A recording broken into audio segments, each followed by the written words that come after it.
할렐루야. 여러분, 예수님을 우리가 흔히 나사렛 예수 이렇게 부르죠. 그래서 예수님께서 단순히 나사렛에서 사셨기 때문만은 아닙니다. 여러분, 나사렛은 유대 마을 중에 지극히 작은 마을이었고 또 소외된 마을이었어요. 그래서 성경에 나사렛에서 뭐 선한 것이 나겠어 이런 말이 있지요. 그런데 참 감사하게도 이 나사렛이란 이름을 우리 주님 예수님 앞에 붙여서 예수님이 누구든지 편하게 다가올 수 있는 분이란 그런 분이란 사실을 우리에게 가르쳐 주셨습니다. 나사렛 예수. 비범해서 고귀하셔서 감히 우리 같은 사람들은 범접할 수도 없는 그런 분이 아니라 늘 우리 곁에 계셔서 누구보다도 우리의 배고픔과 연약함과 슬픔을 아시고 우리와 함께 지내시며 우리를 위로하시고 축복하시는 분이 바로 예수님이라는 사실을 우리는 나사렛 예수란 이름에서 발견하게 됩니다. 그 나사렛 예수님이 지금 이 자리에 우리와 함께 하신 분이신 것을 믿습니다. 누구든지 부를 수 있는 이름 나사렛 예수. 그런데 과연 누가 그 이름의 진정한 가치를 깨달아 알 수 있을까요? 여러분, 누가 예수님의 진정한 가치를 알 수 있을까요? 예수님은 무엇으로 우리가 그분의 고귀함을 발견할 수 있을까요? 세상에서는 흔히 그 사람의 겉모습을 보고 판단하죠. 사람의 가치는 속에 있는데 우리는 흔히 사람의 겉모습을 보고 판단합니다. 그런데 예수님은 나귀 새끼를 타셨어요. 예수님은 지내실 때도 갈릴리 마을에 계셨고 나사렛에 사셨고 예루살렘에 오셔서도 고관 대작의 집에 머무신 것이 아니라 예루살렘 성 밖에 가난한 사람들의 마을 베다니에서 지내셨습니다. 사는 곳으로도 예수님이 그렇게 훌륭한 곳에 사신 것도 아니에요. 예수님이 그러면 함께 다니는 사람들이라도 좀 멋져야 예수님이 인정받았을 텐데 예수님이 함께 다녔던 사람들은 갈릴리 지방 어부들이었어요. 여러분, 사람들 볼 때 이렇게 허름한 옷을 입고 다니는 사람들이 있어요. 허름한 옷을 입고 다녀서 저 사람 별거 아니네 생각했는데 어느 날 갑자기 차를 타고 나타났는데 벤츠 마이바흐 S500을 타고 딱 나타났어요. 안 놀라시는 거 보니까 마이바흐가 뭔지도 모르시는 분들이에요. 네, 다행입니다. 네. 저 사람 별거 아닌 줄 알았는데 대단하네 이렇게 생각하죠. 우리는 별거 아닌 줄 알았는데 그 사람이 사는 곳을 가보니까 괜찮은데 사네. 같이 다니는 사람들 보면서 또 우린 그런 얘기를 합니다. 이번에 새로 취임한 대통령 제가 얘기 드렸잖아요. 허름한 집에서 나왔는데 까만 양복을 입은 사람들이 쫙 대열에서 서서 쫙 인사를 하는 게 텔레비전에 나왔어요. 그분은 옷을 이상하게 입었을지 몰라도 앞에서 쫙 경례를 붙이는 사람들이 까만 양복을 입고 쫙 대열에서 하는 모습을 보고 야, 저분이 대단하신 분인가 보다 이렇게 우리가 알 수 있게 돼요. 근데 예수님은 어떻게 한결같이 그렇게 다 허접한 인간들하고 다니시는지, 예? 말하는 것만 들어도 무식, 일자무식이라는 게 다 드러나는 그런 사람들하고 다니셨어요. 그러니 예수님의 진정한 가치를 누가 알아주겠어요? 타고 다니는 걸로 알아주겠어요? 사는 곳으로 알아주겠어요? 같이 다니는 사람들로 알아주겠어요? 여러분은 예수님의 진정한 가치를 무엇으로 알 수 있을 것이라고 생각하십니까? 여러분, 오직 성령께서 우리로 예수님이 누구인 줄 알게 하시는 줄 깨달으시기를 축원합니다. 누구께서요? 성령께서. 여러분, 성령께서만 아실 수 있어요. 세상의 명품이나 명인들도 일자무식한 우리들이 함부로 평가하지 말아야 돼요. 우리 눈에는 허접한 오강으로 보였는데 그걸 알아보는 사람 눈에는 그게 고려청자네, 뭐 이런 게 흔해요. 우리 목사님도 별거 아닌 줄 알았는데 저 안경을 보니까 저게 명품이네. 아니에요, 사실은. 뭐 그래서 저를 평가하시겠습니까?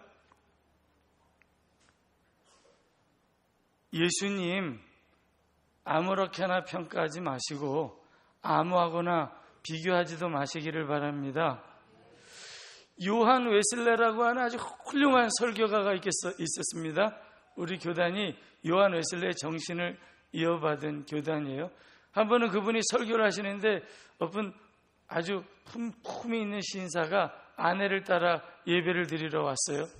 요한 웨슬레가 설교를 합니다. 여러분, 벌 수 있는 대로 여러분 많이 버시기를 축복합니다. 그러니까 이 신사가 딱 옆에 있는 부인에게, 아이고, 이 목사님 내가 보니까 능력이 출중하신 분이네, 그러는 거예요.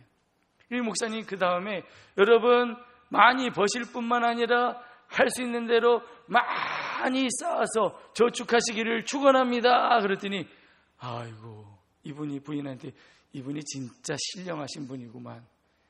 요한 웨슬레가 항상 끝에 하는 말이 있죠.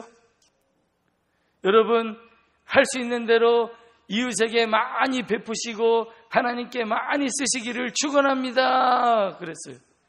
그랬더니 이분이 부인한테 아이고, 오늘 설교 죽 썼다, 그랬다는 거예요.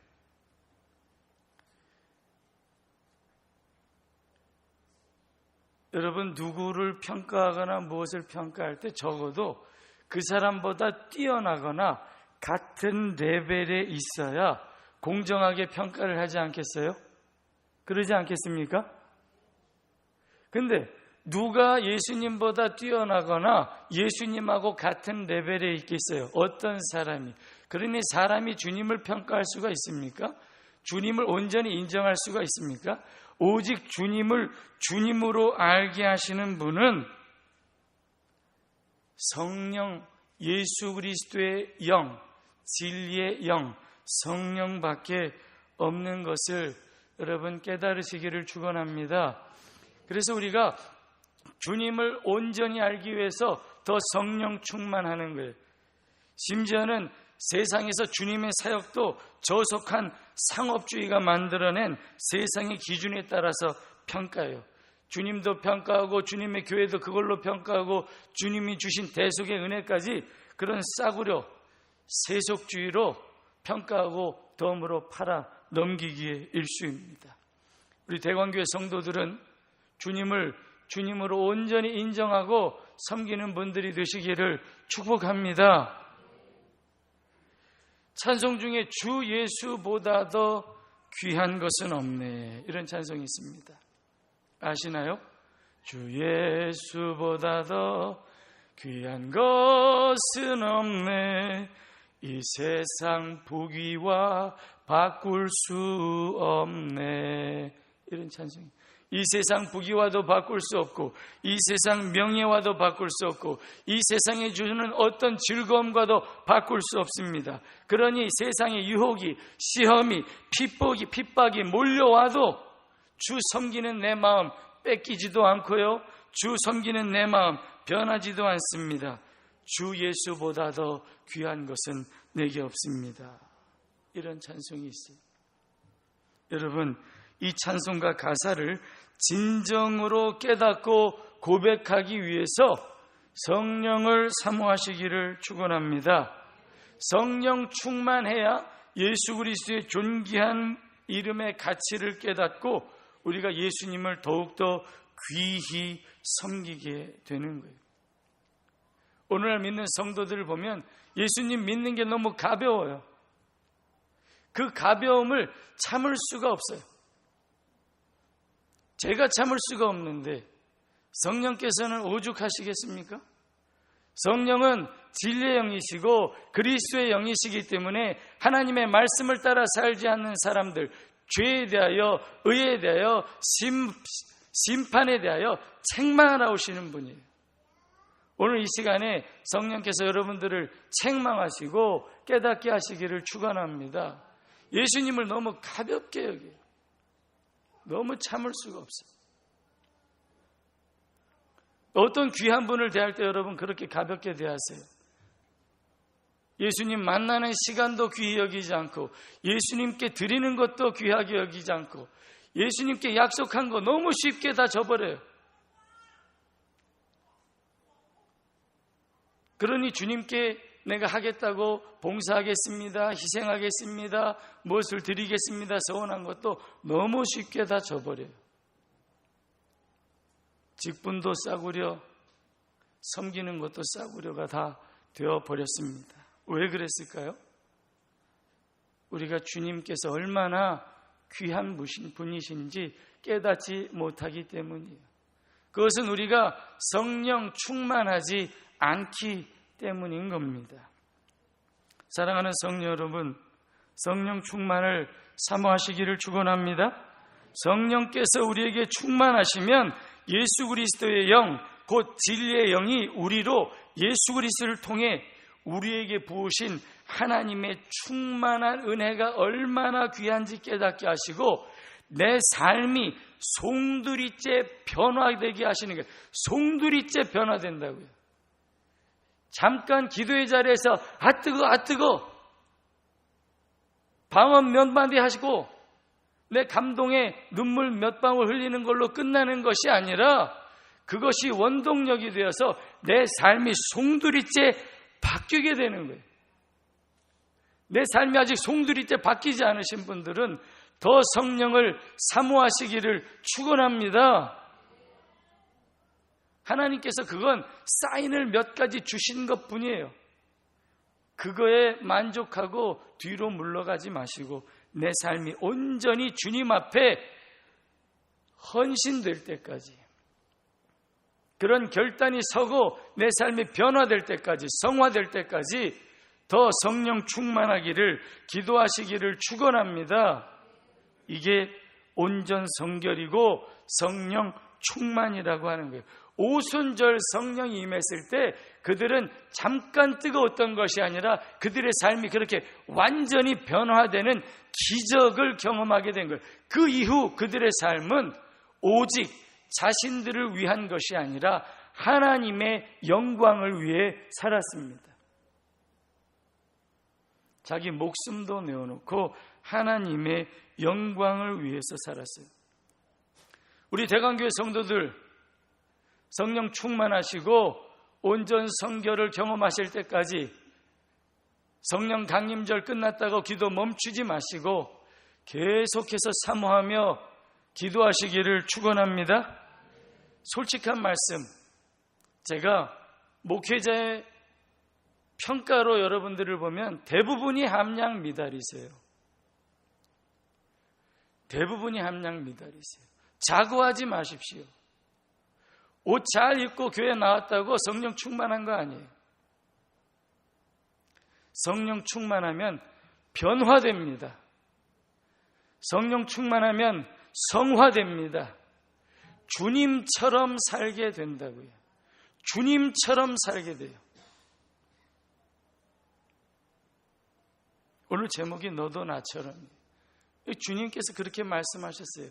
하나님께서 나를 세상에 보낸 것 같이 나도 세상에 너희를 보내니 성령 충만 받으라. 그러면 너도 나처럼 살게 될 것이다 라고 말씀하시는 거예요. 여러분, 한 번 성령 충만했다고 그것도 끝이 아닙니다. 우리가 육신에 사는 날 동안은 항상 하늘의 신령한 은혜를 사모하며 살아야 하는 것을 깨달으시기를 바랍니다. 왜냐하면 내 육신에는 선한 것이 나지 않습니다. 오직 선한 것은 하늘로부터 임하는 신령한 은혜를 구할 때 우리에게 있는 것이에요. 성령이 선한 능력이 고갈되는지도 모르고 고갈되다 못해 고사하는지도 모르고 그냥 살아가요.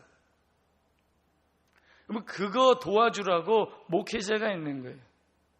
여러분, 교회 부지런히 나오시기를 바랍니다. 제가 오늘 아침에 이 햇볕이 쨍쨍 쬐는데 여기 화단에 물 줬어요. 어떤 화초들은 너무 목말라서 다 타버렸어요.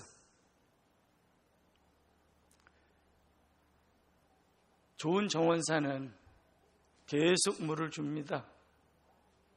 그것이 생명력이 있어서 자랄 때까지.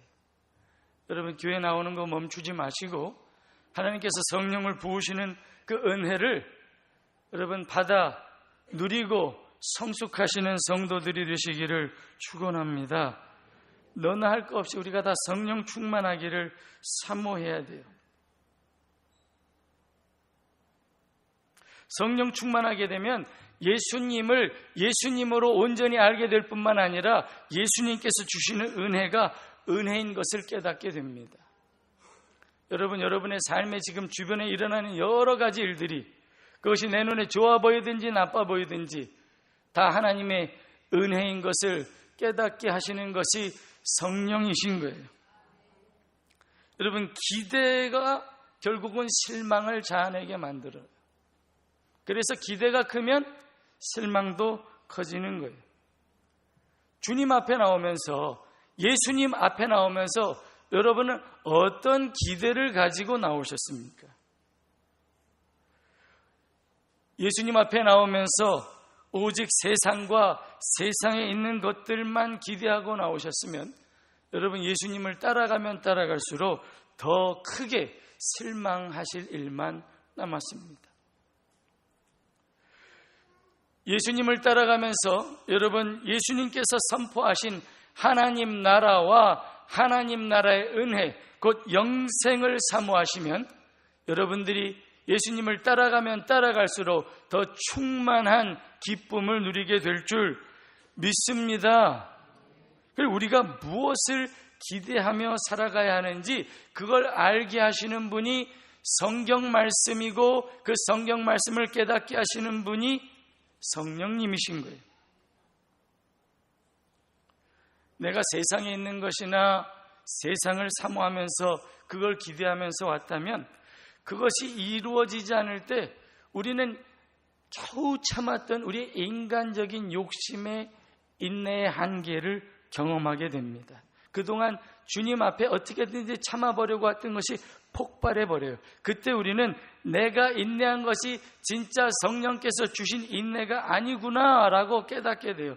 내 믿음으로 소망 가운데 산 것이 아니구나. 결국 한마디로 믿음의 바닥을 보게 된다는 거죠. 바닥 드러나기 전에 생수의 강이 우리 속에서 흘러넘치기를 성령을 사모하며 사시기를 축원합니다. 그건 여러분이나 저나 다 똑같아요.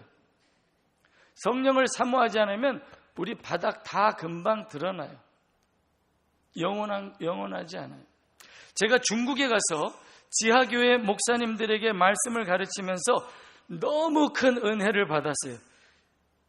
그분들이 올해 5월에 다 석사 졸업을 했습니다. 하여튼 거기 가서 너무 큰 은혜를 받았어요.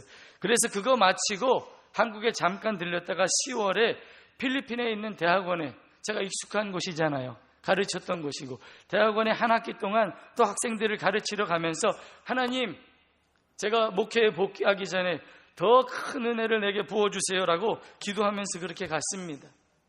그런데 웬걸요, 출발할 때부터 삐그덕거렸어요. 8시 반에 출발하기로 한 비행기는 11시에 출발했습니다. 그래서 제가 필리핀에 있는 저 마중 날아오는 운전기사한테 텍스트를 쳤어요. 내가 2시간 늦게 가니까 너무 일찍 나오지 말라고.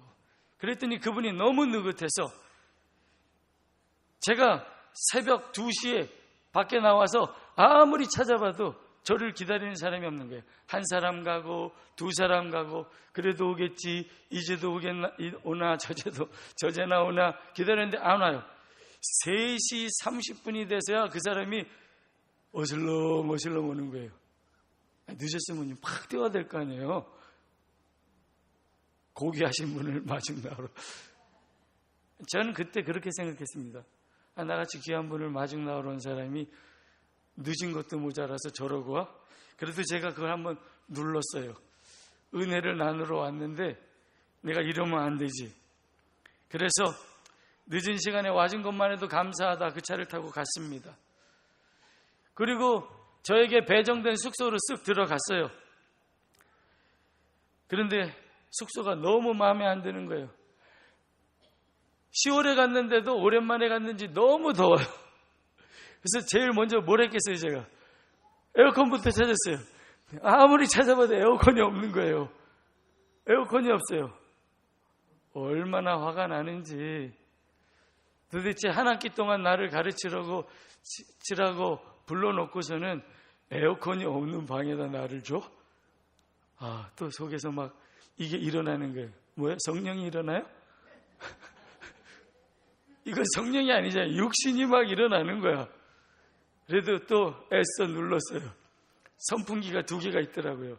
여러분 필리핀 선풍기 혹시 가서 틀어보신 분 알지 모르겠지만 이거는 제일 약하게 틀어놔도 우리 3단이야. 더운 지방이라 엄청 세요. 소리가 시끄럽고 그 소리를 듣고 잘라고 생각하니까 한심한 거예요. 그래, 그래도 선풍기라도 있는 게 어디냐. 그리고 이제 필리핀에서의 그 오래된 경험을 벗삼아 또 샤워라도 하고 자면 좀 낫겠지 하고 샤워장에 들어갔는데 샤워기를 딱 틀었는데 물이 안 나와요. 샤워기에서 물이 안 나오네? 밑에 있는 걸 들어봤더니 밑에 있는 수돗물만 나오는 거예요. 수돗물만. 샤워장 안에. 제가 그때는 아직 살을 덜 뺐을 때예요. 몸집이 좀 컸습니다. 지금보다 작은 편은 아니지만 그때는 더 컸다고요. 욕조에 꿇어 앉아서 세숫대야라도 하나 있으면 좋으란 말. 그것도 없어요. 그 수돗물 쫄쫄 나오는 걸 쪼그려 앉아서 온몸에 이렇게 막 뿌리. 동영상으로 찍었으면 되게 불쌍했을 거예요. 얼마나 한심한지. 그러고 겨우 씻고 몸을 닦고 침대에 나와서 선풍기 소리를 들으면서 자려고 그러는데 잠이 와요? 새벽 4시도 넘었어요. 그때는 5시가 됐는데 잠이 안 와요. 속에서 이 분통이 터지니까 돌아가자. 나를 이렇게 홀대하는데 돌아가자. 최소한 우리 성도들은 나를 이렇게 홀대하지는 않는데 돌아가야지 하는 마음이 생기는 거예요. 그래도 비행기가 당장은 없으니까 그 다음날 아침까지는 참아야 되잖아요. 겨우 눈을 붙이고 아침에 일어나 봤는데 날을 밝으니까 보이는 게 몇 가지 있더라고요. 그 집이 온통 시스템 에어컨으로 되어 있는 거예요. 시스템 에어컨 모르세요? 에어컨 기계가 없어요. 단추 하나를 옆으로 돌리니까 온 집에서 에어컨이 천장에서 쏟아져 나오는 거예요. 냉장고 같이 차게 하더라고요. 아침에 밝은 데 보니까 샤워기에 똑딱이. 그게 왜 안 보이는 거예요? 그 밤에는 딱 넣으니까 위에서 막 뜨거운 물이 콜콜콜콜 쏟아지고. 제가 혼자 왔다고 사무실에서 연구실도 내주고 또 빨래도 친히 다 해주겠다고 다 가져가서 빨래도 해주었습니다. 여러분, 눈이 어두우면요 안 보여요. 눈이 어두우면요 살면서도 하나님 은혜가 우리 가운데 충만하게 있으면서도 하나님 그래도 이건 너무한 거 아니에요? 하나님 이건 너무한 거 아니에요? 이러고 살아요. 여러분, 하룻밤 괴로움에 바닥이 다 드러났어요. 목사로서의 바닥이 다 드러났어요. 그걸 알게 되니까 얼마나 수치스러운지 그 다음날 다른 사람은 몰라요. 저 혼자 주님 앞에서 죄송합니다. 이 연약한 자 하나님께서 또 깨닫게 하시려고 여기까지 보내셔서 이렇게 또 하나님께서 은혜를 베푸시는군요. 그렇게 해서 한 학기 잘 가르치고 왔습니다. 교만하지 맙시다. 선줄로 생각할 때 넘어질까 조심해야 돼요. 성령 충만해야 예수님도 귀한 예수님이 귀하게 보이고, 성령 충만해야 은혜도 귀하게 여겨지게 되는 거예요. 어떤 분은 교만하지 말고 더 기도하자 그러면 예수님도 그렇게 좋으시고 예수님은 늘 우리에게 좋은 것으로 베푸시는데, 그러면 대체 우리가 뭘 기도합니까? 라고 하시는 분이 있어요. 왜 기도하죠? 우리가 몰라서 기도하는 거예요. 그걸 우리가 몰라서 기도하는 거예요. 나에게 찾아오신 주님을 몰라서, 나에게 베푸신 그 은혜를 깨닫지 못해서, 나를 향한 하나님의 그 좋은 계획을 다 알지 못해서 그걸 깨닫고 감사하며 일평생 하나님의 영광을 위해 살기 위해서 주님 오늘도 내게 성령 충만하게 하시고 하나님의 사람답게 살게 도와주세요라고 기도하는 거예요. 그래서 내 뜻대로 살게 마시고 내 욕심대로 살다가 불평과 원망 속에 하나님 살지 않게 하시고 하나님 뜻 깨닫고 하나님 영광 위에 하나님 찬송하며 하나님 나라를 위해 일하다가 주님께 가게 해주세요라고 그 능력을 얻기 위해 우리가 성령 충만하기를 기도하는 겁니다. 성령 충만하길 기도합시다. 교회 오래 나오셨든지 지금 막 나오셨든지 성령 충만하기를 그냥 묻지도 말고 따지지도 말고 그냥 구하세요. 사모하심으로 구하시기를 바랍니다. 성령 충만하게 도와주세요. 그러면 하나님이 나를 통하여서 이루시기를 원하는 하나님의 뜻을 깨닫고 일용할 양식을 주신 것 감사하게 여기며 주님의 사랑과 회개와 용서를 선포하며 그렇게 살아가게 되는 겁니다. 성령이 충만하면 하나님의 뜻을 깨닫습니다. 나를 향한 하나님의 좋은 뜻을 깨달아요. 나를 향한 하나님의 관심은 온통 예수님이 선포하신 하나님 나라인데, 그래서 내가 하나님 나라에 합당한 자로 서고 하나님 영광 위에 살다가 주님께 가기를 원하는데, 이렇게 말씀을 듣고 또 들어도 저나 여러분들이나, 저는 이야기만 하는 게 아니에요. 제가 말씀드렸잖아요. 저도 듣습니다. 말씀 준비하면서 듣고 선포하면서 듣고 집에 가서 또 듣고, 이렇게 말씀을 들어도 이 참 우리의 육신이 얼마나 센지 이런 소리 안에 그냥 팍팍 돌아가요. 주님에게서 얼마나 쉽게 우리가 우리의 시선을 돌이키는지, 주님에게서 얼마나 우리가 주님을 쉽게 외면하는지, 나의 관심은 온통 나의 욕심으로 가득한 세상뿐이에요. 아니라고 하지 마시기를 바랍니다. 아니라고 마시기를 바랍니다. 그러니까 최근에 집사신 분들은 오해하지 마세요. 또 목사님 또 나보고 또 저 누가 집사신지도 몰라요. 누가 집사인 줄은 아는지 누가 집 산 줄은 몰라요. 하여튼 집을 사도 기준이 하나님 영광 위해서가 아니야.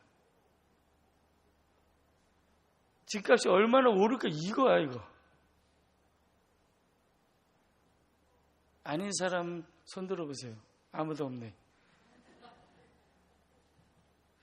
집을 사도 내가 하나님께서 나에게 만나게 하신 교회에서 내가 어떻게 하나님을 섬기며 하나님 영광 위에 살까, 이게 기준이 아니야. 아이 교육도 다 그래요. 여러분, 믿음 생활은 하나님 섬기면서 사는 것은 좀 불편해도 괜찮으니까 멀리 집을 사시는 거예요? 그래도 잘하니까? 제가 청년들에도 어저께도 이야기했어요. 우선순위. 여러분, 하나님 우선순위가 여러분 우선순위 목록에서 몇 번째예요?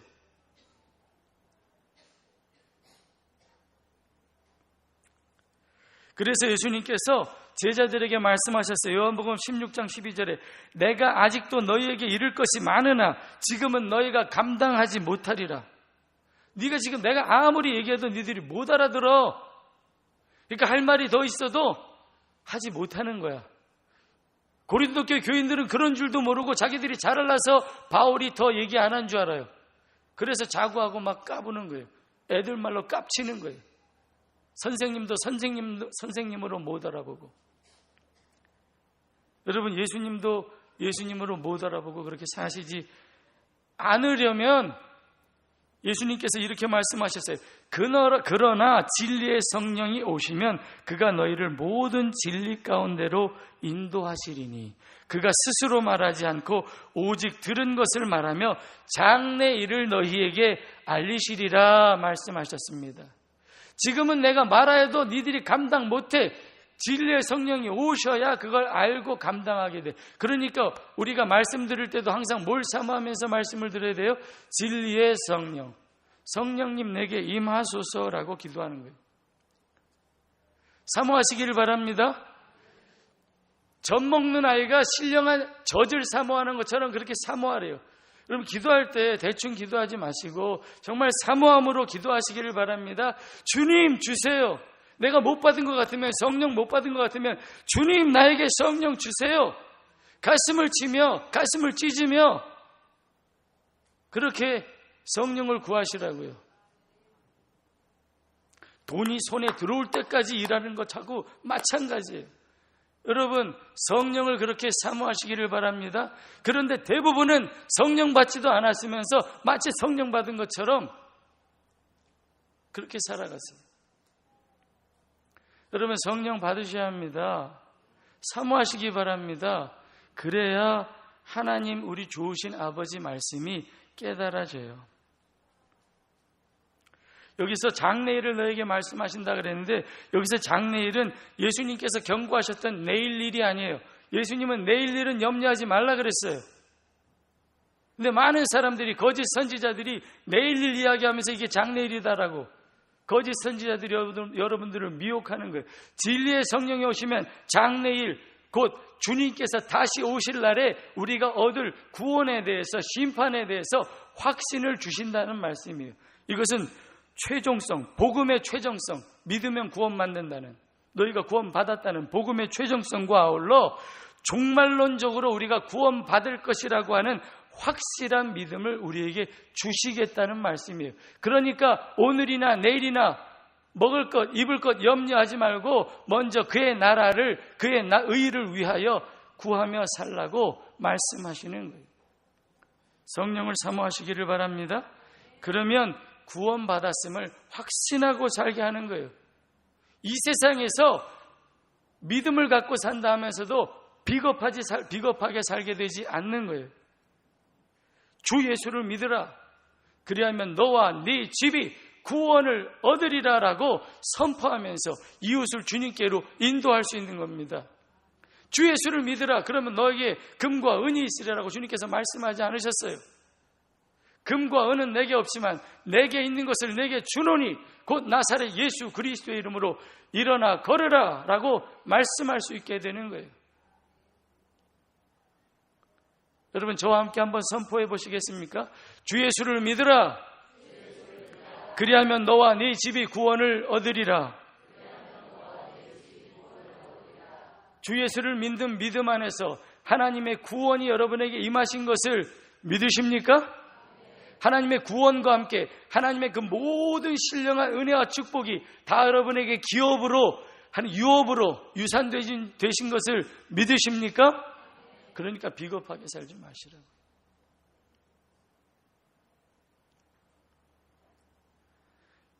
그래서 우리가 기도하는 거예요. 성령 충만하기를. 일용할 양식을 위한 염려 때문에 하나님의 뜻을 잊지 않기 위해서. 그래서 주님께서 나에게 주신 진정한 성령의 능력을 깨닫고 시험에 빠지지 않고 주님의 영광을 위해 살 수 있게 되기 위해서 우리가 성령 충만을 구하는 겁니다. 여러분 개인적으로 기도하실 때도 성령 충만하기를 구하시기를 축원합니다. 만약에 여러분들이 개인적으로 기도하실 자리가 없다면 기도하는 자리에 나오세요. 새벽에 못 일어나시는 분이 있으면 금요일 저녁에 꼭 오시기 바랍니다. 새벽에 기도하는 것과 밤에 기도하는 것이 조금 달라요. 주님도 새벽에도 기도하셨지만 밤에도 제자들과 함께 기도하셨어요. 밤에 기도할 때 우리가 또 얻는 은혜가 있어요. 금요일 밤에 여러분들 다 오시기를 바랍니다. 요즘 어린이들은 많이 오는데 어른들이 점점 줄어요. 정작 은혜를 받고 본을 보여야 될 어른들은 안 와요. 성령 충만하지도 않으면서. 그러면서 여러분들이 가정에서 교회에서 무슨 본을 보이겠어요? 세상의 본만 보이지. 세상을 더 목마르게 하지요. 여러분, 세상의 소금과 빛으로 살아가시면 하나님 나라에 목마르게 하는 사람들이 됩니다. 여러분들을 만날수록 하나님 나라가 더 목마르게 되는 거예요. 왜? 내가 세상의 소금이니까. 오늘 읽은 말씀에 예수님께서 죽으러 가세요. 지금 20장이면 그 다음에 예수님 죽으러 가시는 거예요. 죽으러 가는 분이 나를 본받으라라고 말씀하세요. 어떻게 죽으러, 형장으로 끌려가는 사람이 나를 본받으라 그래요? 아버지께서 나를 보내신 것 같이. 무슨 말이에요? 내가 너희를 세상에 보낼 테니까 너희도 나처럼 가서 고난받고 죽임을 당하고 부활하게 될 것이다. 그러니 너희도 나처럼 살아라. 세상으로 가라라고 말씀하시는 거예요. 어떻게 그렇게 할 수 있습니까? 성령 충만하면 그렇게 되는 거예요. 성령 충만하면 그렇게 되는 겁니다. 너도 나처럼 살아. 정말 우리 교회에 신령한 분들이 많이 있으시길 축원합니다. 예수님, 하나님 때문에 다 잃어버려. 다 잃어버려. 다. 돈도 명예도 권력도 하나님 때문에 다 잃어버려. 그리고 바울처럼 너는 나를 본받으라. 너도 나처럼 살아라 라고 이야기할 수 있는 신령한 분이 목사 말고 평신도들 중에서 있으시기를 축원합니다. 평신도들 중에서 있으시기를 축원합니다. 아멘 소리 작죠? 네. 무서워요? 그래서 성령 충만 받으라고 그러시는 거예요. 더 큰 은혜와 축복을 부어주시겠다는데도 그건 되게 무서워요. 우리가 세상에 익숙해서 그래요. 세상에 너무 익숙해서. 세상의 노예가 됐기 때문에 그런 거예요. 세상의 노예가. 돈 없으면 죽는 줄 알고, 떡 없으면 죽는 줄 알고, 권력 없으면 죽는 줄 알고. 예수님은 그것 없어도 너희가 살 길이 있다라는 걸 우리에게 보여주신 분이에요. 그 예수님께서 우리에게 말씀하신 것을 깨닫게 하시는 분이 진리의 성령이신 거예요. 여러분, 충만하게 살기를 원하십니까? 세상에서? 세상이 알지 못하는 참된 기쁨으로 충만하길 원하십니까? 여러분, 예수님 믿어도 왜 그렇게 나는 근심과 걱정과 불평과 원망 속에 살아가는가? 옆에 있는 분께 얘기해 주세요. 성령 충만하지 않아서 그래. 얘기해 주세요, 빨리. 성령 충만하지. 기분 나쁘세요? 네? 성령 충만하지 않으면 그 말 들어도 기분이 나빠. 책망하니까 성령께서. 그래서 이빨이 갈리죠? 둘 중에 하나 하는 거예요. 이빨을 갈면, 마음에 찔림이 오면 예수님을 죽이든지 성령을 소멸하든지 아니면 나를 죽이고 성령께서 내 안에서 타오르게 하든지. 대관교회 성도들은 다 후자를 선택하시는 지혜 있는 성도들이 되시기를 축원합니다. 너도 나처럼 살아. 주님께서 말씀하시는 거예요. 예수님의 가치를 조금이라도 아는 분은 오늘 이 말을 마음에 품고 묵상하시기를 바랍니다. 성령 충만한 맛도 못 보신 분들이 대부분이에요. 어떤 사람은 성령 충만한 거 맛은 조금 봤어. 근데 성령 충만하게 사는 능력, 삶을 통하여서 성령 충만하게 사는 능력은 아직 다 경험하지 못하신 분들이 많아요. 여러분, 그런 분들에게도 성령께서 충만하게 임하셔서 베드로처럼, 바울처럼 다 주님처럼 살게 되시기를 축원합니다. 먹든지 마시든지 다 하나님의 영광을 위해. 뭘 위해? 따라서 해보세요. 하나님 영광 위에, 하나님의 영광 위에. 여러분, 모든 질문에 다 이렇게 대답하시기를 바랍니다. 여러분, 집을 사도 뭘 위해? 아멘. 돈을 벌어도 뭘 위해? 밥을 먹어도 뭘 위해? 물을 마셔도 뭘 위해? 무슨 일을 하든지 다 하나님의 영광을 위해. 여러분, 이걸 잊지 않도록 도와주는 게 성령이에요.